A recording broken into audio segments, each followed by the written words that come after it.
privilegio poder estar aquí delante de ustedes después de tanto tiempo que hemos estado por allá en Medellín y no les dieron tomates ni nada de eso, ¿cierto? Ni huevos ni nada. Dios ha sido bueno y en su gracia nos ha bendecido estando preparándonos para el ministerio en la ciudad de Medellín. Que mi esposa dio testimonio y algunos saben que ya ella se graduó, ella hizo una tecnología, ella le llaman aptitud en Biblia y ministerio, y yo aún sigo en mis estudios de teología. Señor me ha dado la gracia y ha tenido misericordia de mí al usarme en este sentido. Y bueno, hoy me ha dado el privilegio de poder compartir una reflexión de su palabra hoy aquí delante de ustedes. Que Dios tenga misericordia de mí y de ustedes también.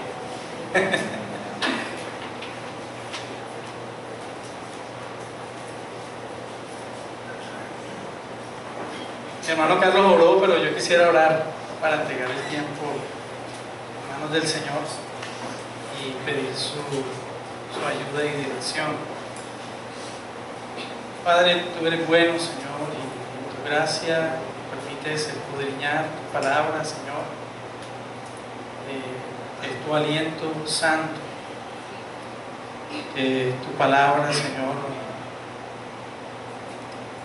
santa y completamente pura, Señor, que la pones en vasijas de barro, Señor, para que nosotros podamos compartir a otros, crecer en ti y ahondar, Señor, en tu verdad. Señor, ten misericordia hoy de nosotros, habla en nuestros corazones, prepara, Señor, nuestra mente para poder inquirir en ella y aprender juntos, Señor, de lo que tú nos das hoy. Para la gloria de tu nombre oramos y descansamos, Señor, en tu gracia y en tu dirección. Y por favor, tu Espíritu Santo nos guíe, nos ayude, Señor, en este tiempo. Amén. Muy bien, en estos últimos tiempos, como país hemos estado viviendo una situación política bastante tensa y acabamos hace poco de salir de un paro bastante fuerte, donde el país ha mostrado su descontento con la situación política, el manejo gubernamental que se le ha dado al país y el abuso que se ha hecho de los ciudadanos. También es claro que esto ha sido un represamiento de años y años de gobiernos regulares, de gobiernos abusivos, que usualmente han ido buscando su propio bienestar, su propio beneplácito, y se ha dejado a un lado a veces el común, a la comunidad. Entonces, nuestro país en ese sentido desde hace muchos años libra una batalla por la paz. Esta batalla tristemente ha sido infructuosa, y cada vez que escuchamos los autores de estos intentos, es posible notar por qué el tan anhelado deseo de alcanzar la paz se ha vuelto prácticamente una misión imposible. Y es que siempre están en juego los factores individualistas, donde se busca el bien particular y la conveniencia de unos pocos. Y nos vemos nosotros como un sándwich en la mitad como sociedad, y prácticamente llevamos del bulto, como dice el dicho. Solo para recordar, investigué algo para guiar un poco la lectura de hoy. acerca de cuántas veces nuestro país ha intentado alcanzar la paz, ha intentado hacer acuerdos de paz, y más o menos aproximadamente son 8 veces que se ha intentado. La primera ocurrió en el 74 con el gobierno de Alfonso López Miquelsen, con la guerrilla del ELN, y eso no llegó a buen término. La segunda fue en el 84, en el gobierno de Belisario Betancourt, la cual tampoco fructificó. La tercera fue en el 86, con el gobierno de Virgilio Barco. El M-19 llega a un acuerdo con el gobierno, pero el resto de las guerrillas siguió en sus propios ideales. El cuarto intento fue en el 90, bajo el gobierno de César Gaviria, donde 865 helenos se apartaron de las filas, pero al día de hoy los helenos siguen en su lucha. Así es. El quinto intento fue en el 94 con el mandato de Ernesto Samper, tampoco llegó a nada. El sexto fue en el 98, Andrés Pastrana. Esos saben que él sufrió la humillación de la silla vacía, le dejaron plantado. El séptimo ocurrió en el mandato del señor Uribe, en donde las partes tampoco nunca llegaron a un acuerdo. Y el octavo fue el mandato de Juan Manuel Santos, donde se logró una firma de acuerdos, pero ya todos conocemos para dónde va el asunto. Entonces, en últimas notamos que ha sido una misión infructuosa. Parece que diera frutos, parece que no. Siguen habiendo escaramuzas, parece que aumenta la violencia. En fin, siempre tratar de alcanzar la paz ha sido el deseo de nosotros como país, pero siempre está la conveniencia de unos cuantos. A la fecha nuestro país sigue en guerra, una guerra absurda que parece que no tuviera fin, haciendo el sueño de la paz solo un sueño inalcanzable. Esto demuestra que la eficacia humana de alcanzar la paz solo es un sueño y se quedó en eso. Pues por más que lo intentamos, y aunque nos pongamos de acuerdo en algunos puntos, nunca lograremos humanamente llegar a experimentar la verdadera paz, pues esta realmente no depende de nosotros, sino del príncipe de paz. Lo repito, nunca lograremos humanamente llegar a experimentar la verdadera paz, pues esta realmente no depende de nosotros, sino del príncipe de paz. Creo que se imaginan qué texto vamos a leer, ¿cierto? ¿No se imaginan? Isaías 9, versos 6 al 7. Ah, ya, se lo habíamos soplado ahí. Ok, le he puesto por título a esta exposición: la verdadera paz solo viene del príncipe de paz.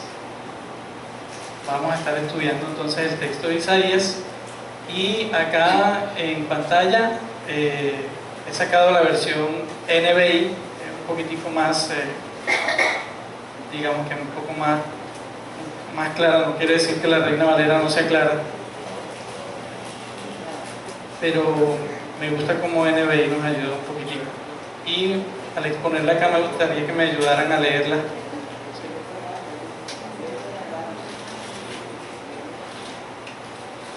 Alguien que me ayude a leer, por favor.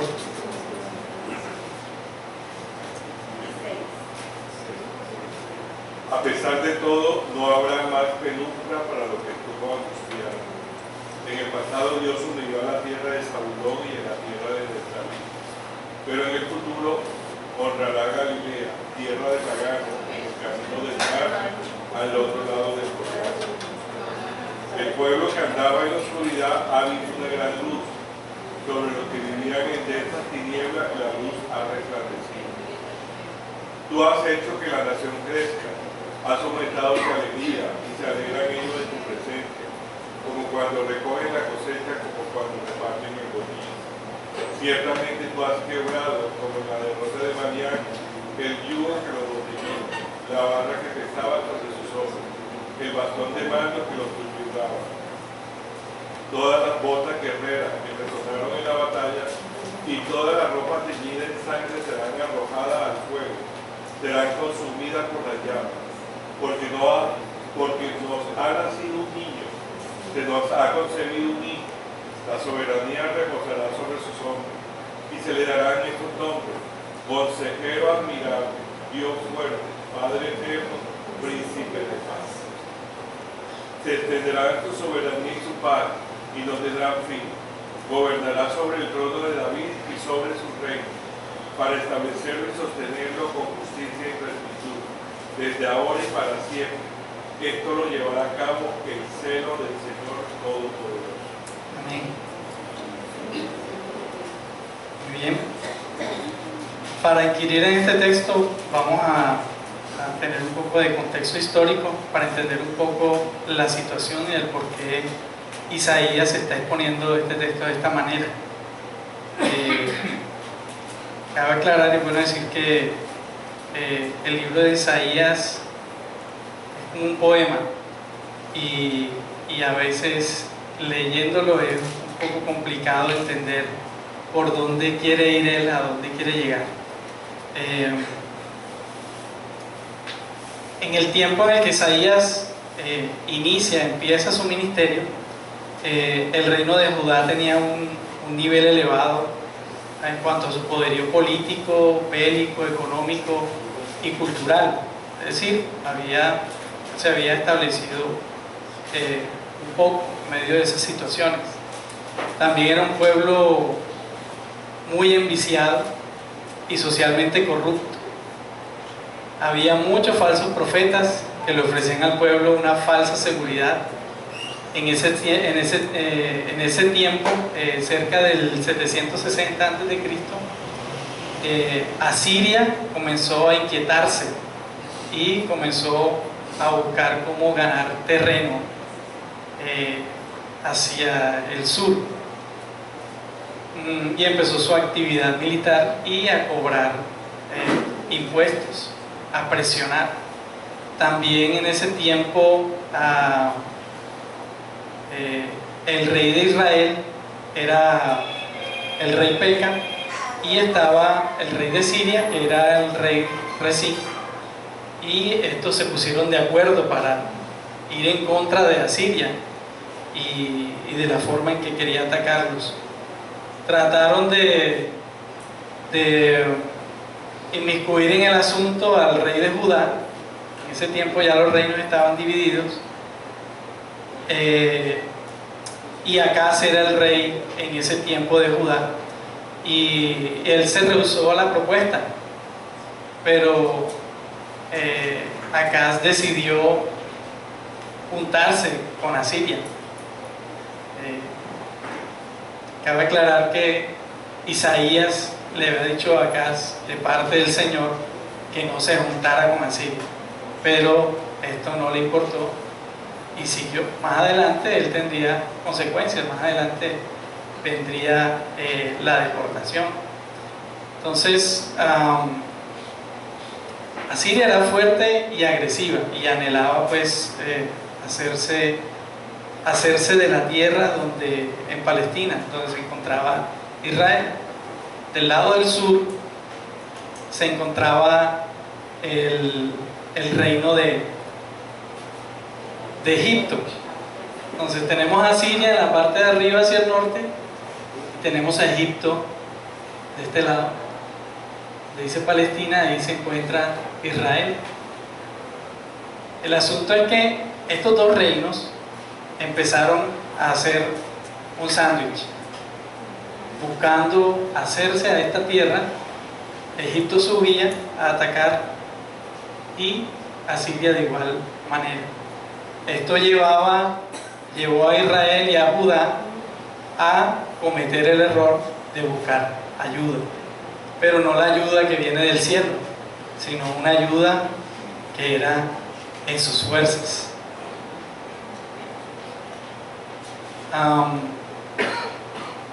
Dadas las circunstancias, como eran pueblos pequeños, se veían tentados a hacerlo. Y aquí quizá está lo primero que nos muestra el texto de hoy, que es creer que el sinónimo de paz es la ausencia de circunstancias que nos quitan la tranquilidad a costa de vender nuestra conciencia. Es un error pensar, nuevamente lo repito, que la ausencia de circunstancias que nos quitan la tranquilidad, creer que el sinónimo de paz es la ausencia de circunstancias que nos quitan la tranquilidad a costa de vender nuestra conciencia.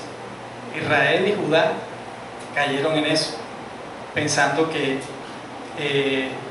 de esta manera podían estar mejor o alcanzar su paz. Y por eso es que entramos en este contexto en el cual Isaías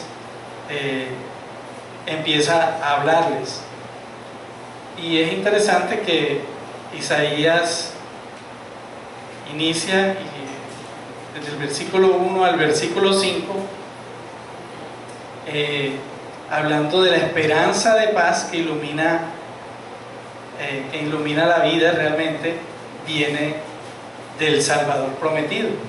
A partir del versículo 1 al versículo 5, eso es lo que Isaías quiere dar a entender. Por eso el primer punto de esta exposición es eso: la esperanza de paz que ilumina tu vida viene del Salvador prometido, del príncipe de paz. Entonces Isaías tiene un mensaje de parte del Señor para este pueblo oprimido por las circunstancias que son ilustradas ahí en el texto, y quisiera que me ayudaran del versículo 1 al versículo 5 a ver qué circunstancias estaban afectando a Israel o a Judá puntualmente en ese tiempo. Y les voy a ayudar con la primera para ubicarnos. Dice: a pesar de todo no habrá más penumbra. En la Reina Valera habla de oscuridad, ¿cierto? Más adelante dice: para la que estuvo angustiada. Entonces, ¿cuál es la otra circunstancia? La angustia. En el pasado Dios humilló a la tierra de Zabulón, de la tierra de Neftalí. ¿Sí? Entonces aquí habla de aflicción. Exactamente. ¿Qué otra encuentran por ahí? El pueblo que andaba en tinieblas, oscuridad, tinieblas, ¿cierto? Exactamente. Y por acá al final hay otra que habla acerca de el yugo pesado. Exactamente. Entonces el texto nos está mostrando cuáles eran esas circunstancias puntuales que estaba viviendo el pueblo y por el cual decidieron dar pasos en ir en contra de la voluntad de Dios, el cual era no juntarse. ¿Sí? Decidieron juntarse con pueblos, o más bien decidieron poner su confianza, hacer alianza, exactamente. Entonces en ese sentido, por ahí arranca el pecado y por ahí arrancan las circunstancias de este pueblo. Ahora, muy chévere hablar de Israel y de Judá, ¿cierto? Pero aterrizándolo a nuestra vida,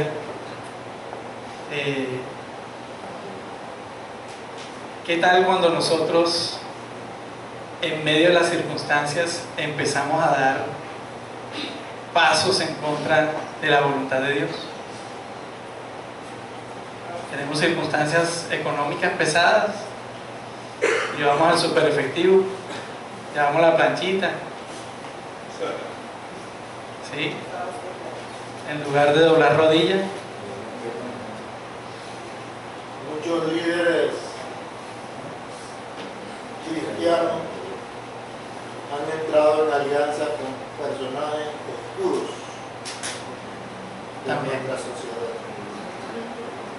De hecho, el mismo texto creo que habla algo algo al respecto. O no el texto, sino digamos que eran como situaciones que se daban en ese contexto. Ayer estaba hablando con una amiga, estábamos visitando, no voy a decir el nombre, ella ya sabe quién es, y nos contaba su testimonio, su situación particular que ella vivió en su trabajo. Ella deseaba ascender y se dio la oportunidad de ascender. Tristemente, en todo este tema de la educación hay mucha mano metida ahí, sobre todo los políticos, y ella hizo toda la gestión que correspondía a ella. El Señor le guió, el Señor le ayudó. Sin embargo, llegó un punto donde empezaron a pedirle votos y empezaron a pedirle gente que viniera a votar y que ella escribiera ahí. Obviamente, gracias a Dios, y su testimonio fue muy edificante para nosotros como familia. Ellos como familia, ellos decidieron dejar a un lado esa oportunidad, ¿sí? Pero fíjense qué tentación tan tremenda. Y cuántos quizás han caído en eso. Ahora, viendo la situación de nuestra amiga, también me pongo en sus zapatos. Qué tan fácil hubiera sido simplemente hacerlo ya. Así no conseguí unos votitos y listo, ya quedamos arreglados.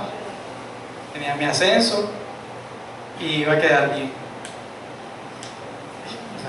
No está cargando acá. Voy a quedar sin carga. No, sí, ahora sí está cargando. Perdón. Entonces, hoy día nos vemos tentados como iglesia, y ella me comentaba que una iglesia estaba en medio de ese asunto, tanto así que hacían un culto para traer a los votantes y aprovechar en medio de ese culto pasar lista de quienes sí estaban de acuerdo. Pues yo quedé como atónito cuando ella dijo eso. Me entristeció el asunto, pero tristemente se ha vuelto algo común en medio de nuestra iglesia.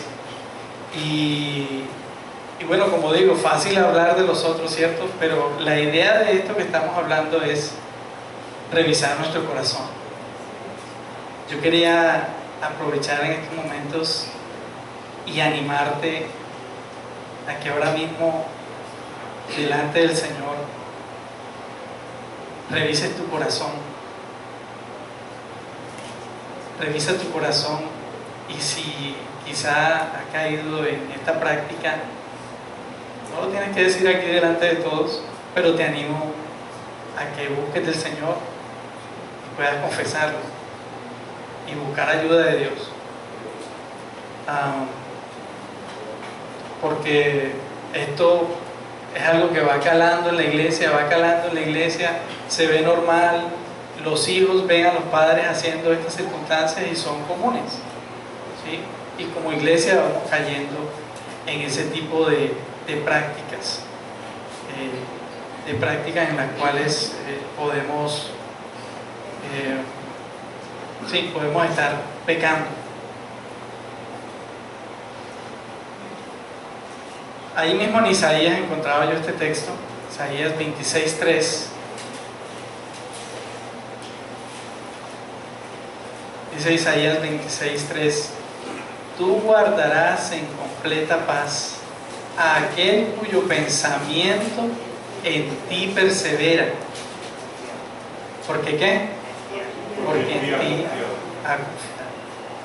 Qué interesante que para los judíos esa palabra pensamiento es corazón. Cuando en el texto bíblico se habla de corazón, se está hablando de pensamiento, ¿sí? Y es algo, cuando se siembra algo en tu corazón, es que se quedó aquí sembrado y tú lo haces por inercia, ¿sí?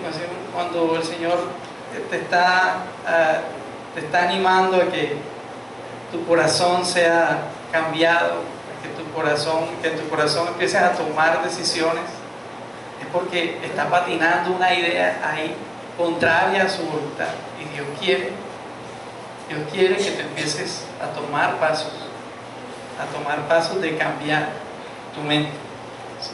Como dice Romanos respecto a eso. Romanos 12.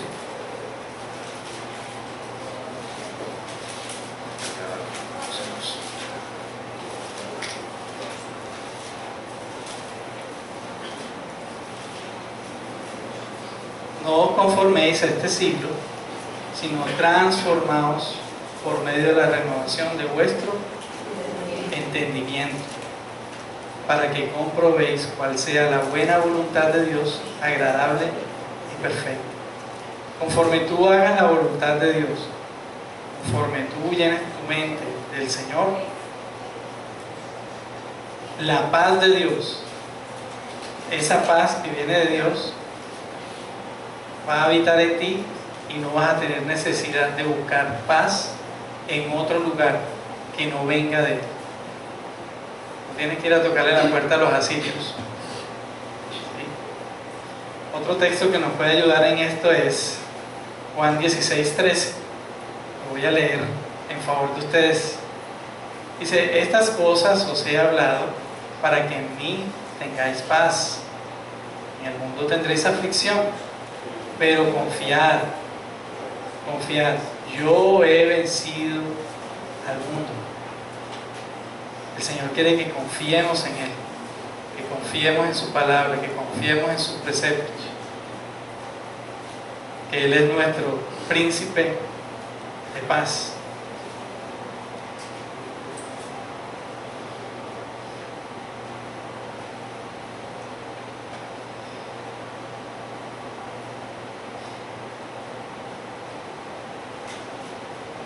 A partir del verso 6,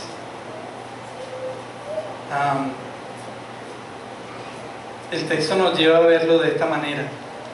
Versos 6 y 7, de que el príncipe de paz es un don sin igual para nosotros. El príncipe de paz es un don sin igual para nosotros.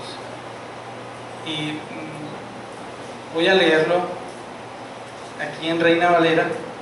Dice: porque un niño nos es nacido, hijo nos es dado, y el principado sobre su hombro, y se llamará su nombre admirable, consejero, Dios fuerte, Padre eterno, príncipe de paz. Lo dilatado de su imperio y la paz no tendrán límite sobre el trono de David y sobre su reino, disponiéndolo y confirmándolo en juicio y en justicia desde ahora y para siempre. El celo de Jehová de los ejércitos hará esto. El celo de Jehová de los ejércitos hará esto. En el contexto de Isaías, la forma en que describe la luz que venía hablando en los versos anteriores debió generar gran gozo para ellos, para los oyentes de su momento, pues la descripción de este Mesías prometido, el Mesías que Dios les promete ahí en los versículos del 1 al 5, mostraba unas características inigualables y las acabo de leer. Además, contrarrestaba la forma en que el pueblo estaba viendo a sus enemigos, pues para ellos, ante tal poder del enemigo, nada podían hacer más que rendirse y someterse. Sin embargo, este Salvador se presenta de manera tan sublime que es digno de confianza y de alabanza.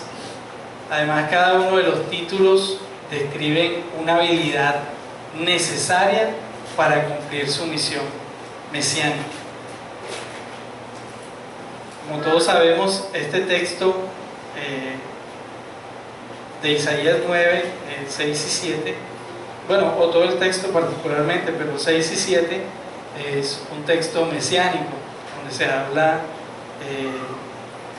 puntualmente, dicen los comentaristas, del Señor Jesús, de la promesa de ese niño prometido, el cual hace poco, el 24, celebrábamos. Y meditando un poco acerca de ese día, el 24, me sentía un poco extraño,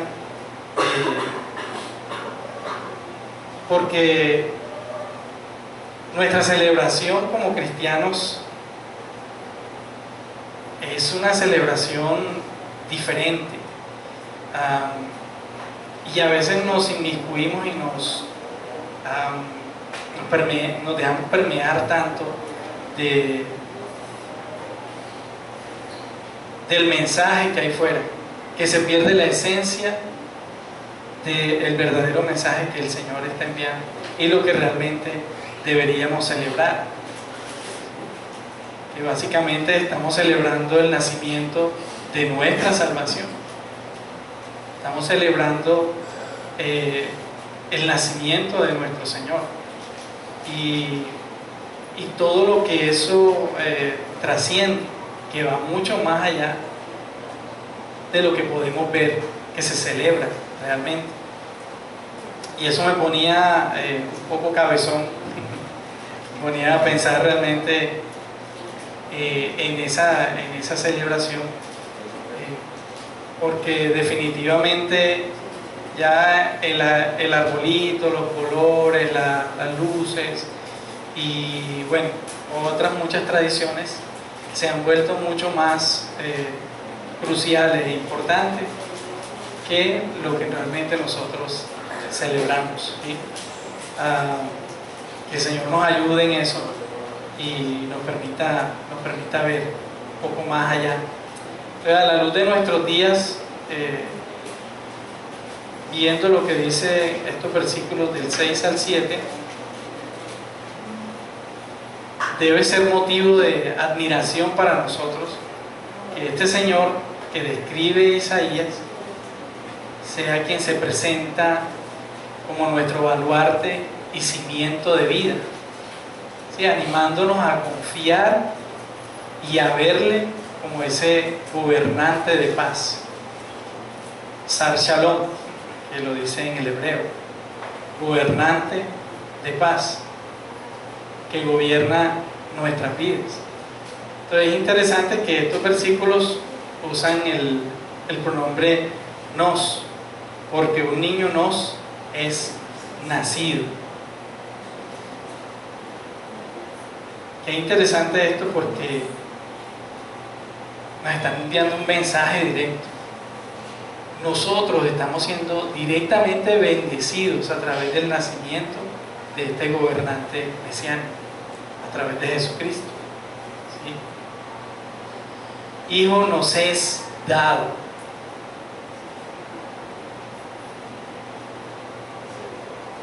Interesante ese texto, cómo nos habla respecto a cómo directamente hemos sido bendecidos por el Padre, de cómo hemos sido llenos de su gracia por su misericordia. Y esto complementa el mensaje que viene en el texto anterior, en el pasaje, pues se está refiriendo a personas necesitadas que se sienten desvalidas y sin esperanza. Y el autor nos afirma haciéndonos partícipe de ese gran don, de un galardón inmerecido que nos debería dar identidad y gozo. Estos versículos del 6 al 7 complementan la situación que se ve acá arriba, cuando el texto habla mas no habrá siempre oscuridad para la que está ahora en angustia, tal como la aflicción que le vino en tiempo que livianamente tocaron la primera vez a la tierra de Zabulón y a la tierra de Neftalí. Ahí particularmente se está refiriendo a una situación particular que pasó con esos dos pueblos, Zabulón y Neftalí, que sufrieron una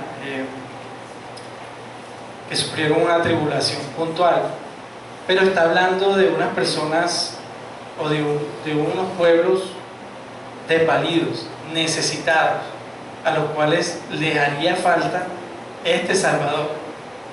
Y aquí, aunque esté hablando de Zabulón y Neftalí, también se está refiriendo a ti y a mí, a nuestra circunstancia humana de desvalidez, de la necesidad de un Salvador, de la necesidad de un gobernador para nuestras vidas, porque nosotros somos incapaces de gobernar nuestras vidas conforme a la voluntad de Dios. En ese sentido, el texto a partir de los versículos 6 y 7 nos ayudan a entender la situación de invalidez nuestra como seres humanos, y que tiene que venir este niño, que tiene que venir este hijo con estas características impresionantes, el cual su nombre es admirable, consejero, Dios fuerte, Padre eterno, príncipe de paz. Tiene que venir a ayudarnos, a levantarnos, a hacernos ver nuestra necesidad. Entonces muchas veces nuestras vidas rutinarias, en nuestras vidas rutinarias olvidamos estas verdades, olvidamos que somos necesitados. Y todo esto pasa por causa de las afugias, de las circunstancias alrededor que nos hacen perder el foco, la visión de dónde viene nuestra salvación.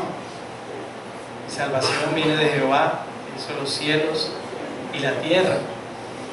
Es lo que debemos recordar. Entonces las afugias vienen, tratan de inundarnos y ahogarnos en él, y nos hacen perder el foco. Tendemos a no recordar que solo en el Señor está el juicio y la justicia, que solo en Él está el juicio y la justicia, y que el celo del Señor Todopoderoso garantiza la victoria y el establecimiento del reino prometido en Jesús. Es decir, nosotros nada podemos hacer, pues si no es a través de Cristo, no podemos hallar paz. Por eso la necesidad de ese príncipe de paz. Entonces nuestra paz viene del Señor, no de nuestro arraigo político, ni del gobierno actual, ni de nuestra capacidad económica, ni de nuestra capacidad intelectual. Ayúdenme, ¿en qué más ustedes pueden poner su confianza? En Tu las posición. buenas obras, Las obras, la estabilidad del trabajo, la estabilidad laboral, el éxito de los negocios. el éxito. Una relación influyente, tener relaciones influyentes. Amén, así es. Entonces, ¿cuánto nos hemos visto tentados en las cosas que hemos hablado? Ay, Señor, ten misericordia, ayúdanos. Entonces, gracias a Dios por este texto que nos ayuda a enfocarnos y a reconocer de dónde viene nuestra verdadera paz, nuestro verdadero gozo, nuestra verdadera confianza, nuestra esperanza. del Dios Todopoderoso, de nuestro Señor Jesucristo. Por último, no lo anoté ahí, pero quería resaltar las características,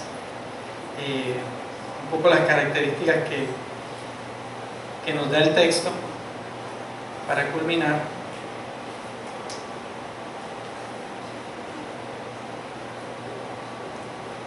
Porque un niño nos es nacido. El propósito de la venida de Cristo fue para nosotros, ya lo hablamos, ¿cierto? Entonces, ¿quiénes son los beneficiados? Nosotros somos los beneficiados. Hijo nos es dado, y el principado sobre su hombro. Entonces Jesús reinará como Rey de Reyes y Señor de Señores, y el gobierno del mundo entero estará sobre sus hombros. Díganme si eso no nos debe llevar a confiar, a esperar en Él, a no dejarnos llevar por métodos facilistas para salir adelante. Y se llamará admirable, consejero. Un consejero es el que da consejo o asesoramiento. Y Jesucristo dio consejos maravillosos cuando estuvo en la tierra, y aún seguimos recibiendo su consejo cada día. Eso espero, que estemos leyendo su consejo. Amén. Es como la promesa esta que tenemos, todo lo puedo en Cristo que me fortalece. Amén. Para mí es algo que no lo puedo hacer, pero lo puedo hacer porque estoy agarrada de Cristo. Amén. Así es. Recordar la palabra, ¿cierto? Su consejo. Es un consejo sabio, comprensivo y con extraordinario entendimiento de la naturaleza humana. Qué bueno que es que nuestro Dios nos conoce a profundidad. Y eso no para echarnos a un lado, sino para tener aún mayor misericordia de nosotros.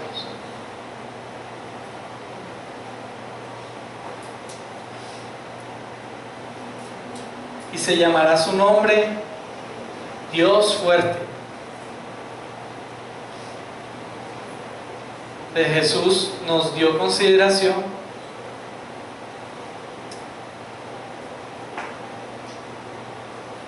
Tiene misericordia de nosotros, siendo un Dios todopoderoso, un Dios que no necesita de nosotros y que en su gracia entregó su vida por nosotros. Ahora que termine, quiero exponer por qué estoy exponiendo esto, que no parezca que me estoy saliendo de la ruta. Padre eterno también. Y por último, príncipe de paz. Y es interesante que príncipe significa que es el primero, el primer líder que traerá la paz al mundo. Y que de hecho ya la ha traído. Nuestra paz, como lo venimos diciendo ahora, depende del Señor. Pero se habla de una paz más adelante en la segunda venida, que va a ser eterna, ¿cierto? Pero Él, al vivir en nosotros podemos confiar plenamente en que su paz habita en nosotros.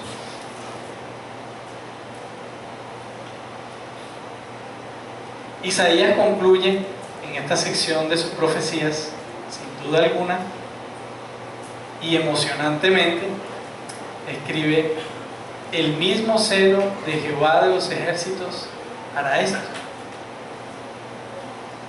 El mismo celo de Jehová de los ejércitos hará esto.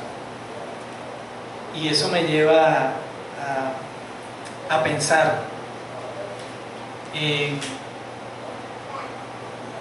que no se trata de nosotros. En última es de Dios, se trata de su gloria. Nosotros fuimos creados para gloria y alabanza de su nombre. Y en su misericordia, Él nos rescata para este propósito, para hacernos recordar que descansando en su paz, que reconociendo que de Él viene nuestra paz, le estamos dando gloria y alabanza a su nombre. Entonces, en conclusión, en este texto podemos notar que, repitiendo lo anterior, que nunca lograremos humanamente llegar a experimentar la verdadera paz, pues esta realmente no depende de nosotros, sino del príncipe de paz. Es un regalo que viene de lo alto, que nos ha sido dado y que nos es nacido por cuanto se hizo como uno de nosotros, para gloria de Dios Padre y por causa de nuestra salvación. A Él sea la gloria. Vamos a orar. Y quería animarles en ese sentido a revisar el corazón, a revisar nuestro corazón. ¿De dónde está viniendo realmente nuestra paz? ¿En quién está puesta tu confianza? ¿En quién está puesta tu paz? Recuerda que el celo del Señor, el celo mismo del Señor, es el que hace esto por nosotros. Que suya es la venganza, que Él pagará. Muchas veces vemos las injusticias gubernamentales, aún las injusticias laborales y esas otras injusticias que pasan a nuestro alrededor, y en nuestro corazón hay una efervescencia, un malestar que nos lleva a tratar de desenfocarnos. Pero el Señor nos recuerda: ni es la venganza, yo pagaré. Oremos en ese sentido, descansando en el príncipe de paz. Padre, gracias por tu palabra en esta mañana, Señor, al recordarnos de dónde viene nuestra paz, nuestro gozo, nuestra esperanza, Señor. Tú has sido bueno, has sido fiel, Señor, al tener misericordia de nosotros, Señor, y mostrarnos que solo de ti, Señor, viene nuestro gozo, y que tu gozo es la fortaleza de nuestra vida. Ayúdanos, Señor, a descansar en tu voluntad, en tus propósitos,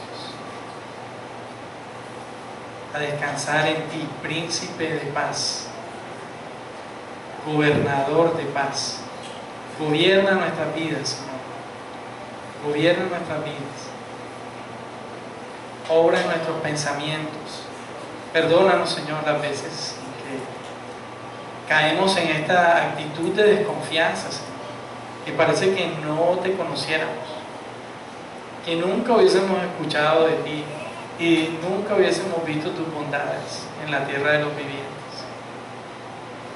Gracias, Padre, porque no nos has pagado conforme merecemos, y en tu gracia nos has sostenido siempre. Te adoramos y te damos gracias por hablarnos, Señor, de esta forma a nuestro corazón. En el nombre de Jesús. Amén.